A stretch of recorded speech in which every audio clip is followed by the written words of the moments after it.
Hello, ganda gabi. Ayan, dito kami. Kumain kami ng pamangkin ko. Dito. Kaya siya, gutom eh. Dito kami sa ano, Black Panther.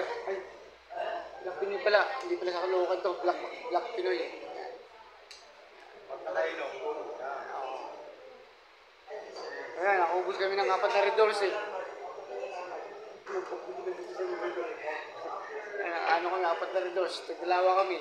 Ayan, tapos nagkaya siya magmami. Ito restaurant pa naman na to. Ano to? 2 oras bago kami makarating. Trip pa rin. Ayan, siya rin nag-drive eh. Ayan, dito kami. Kain muna. Ayan, nakaitom na eh. Enjoy lang ba? Enjoy life lang. Ito yung lagi namin kinakainan. Tapos dito yung Pinoy na nagparawi na rin siya. Nakuna siya eh. Paalam siya na magbabakasyon sa ano lang, Pilipinas. Eh, yung bakasyon niya pala, direct ko na sa ano, sa San Pedro. Sige, nandito na, kain tayo.